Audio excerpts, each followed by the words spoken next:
The car community has changed immensely over the past 10 to 15 years. It's went from passion and skill and adrenaline to likes and clout. Whether this is a good thing or a bad thing is left up to opinion. But let's talk about how much it really has changed. In the 60s and 70s, the car culture was all about chilling in a parking lot and showing off how powerful and loud your car was, how much time you spent working on it, how much money you spent, how many hours you worked to get this car. And that to me is a golden age. When you worked hard to get your car, you spent hours working on it just to show it off on weekends. In the 80s and 90s, it kind of transformed into more of a foreign car scene. And movies like Tokyo Drift, part of the Fast and Furious franchise, which is my personal favorite movie of probably all time. I love imports. And if I could have a GTR, an old school GTR right now, I would. But I don't have $100,000 in the bank, so I don't. But it's again transformed into a whole new scene with social media and YouTube.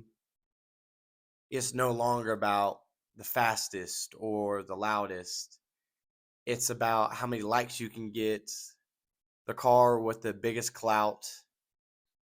And that's changed the game because there's not a lot of originality anymore.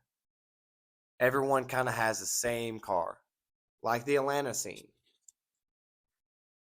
You can't go to Atlanta without seeing five Hellcats. Social media like Instagram and TikTok have kind of shifted the car scene from passion projects to trendy builds. It's just like how everyone wants to put a supercharger on the muscle car they're driving.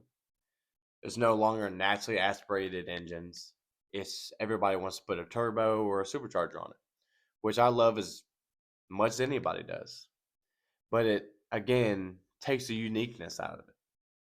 Just like the mass production of car parts has made it hard for you to find anything unique because most likely someone's done it before you have. Just like now, how people are putting new engines in their cars. They are converting their cars like from RTs to Hellcats, like my friend Braden did. And now he just converted it from Hellcat to a Demon, which is unique in its own perspective, but has been done before. That again, back in the day, if someone would have done that, that would have been the only person in the next couple of years to have done that, to even think of that. But because of social media, people have already started jumping on it, started jumping on the trend. The only thing that I could do without with the car culture in this day and age are street takeovers. They are pointless, in my opinion, and just ruin the reputation of the car community as a whole. When in Atlanta, you have people blocking streets off and hitting police officers and hitting people for what? Going around in a circle. In the past year or 2 years, I've seen 9,000 street takeovers on social media. What's the first one different from the last one? They're just going around in circles, hitting people, hitting each other. There is no entertainment in it. There's no originality. There's nothing entertaining to watch except for people just doing stupid things for no reason.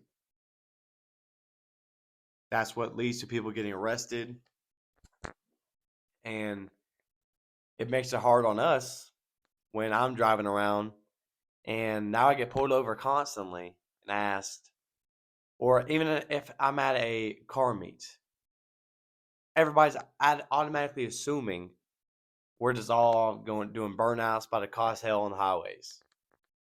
That's my only problem. Now the question is a car culture dead or is it just changing? I believe it's just evolving and changing. It's making it a little bit harder to have uniqueness, But that's with everything. Social media has made everything just a little bit harder to keep pushing on content. But just like everything else, we have to evolve with the times and keep thinking of new ideas. And in 20 more years, it's going to be completely more different than it is now. And honestly, I'm looking forward to it. Thank y'all for watching the video. Stay tuned in for the next one. Like and subscribe, and I will see y'all next time.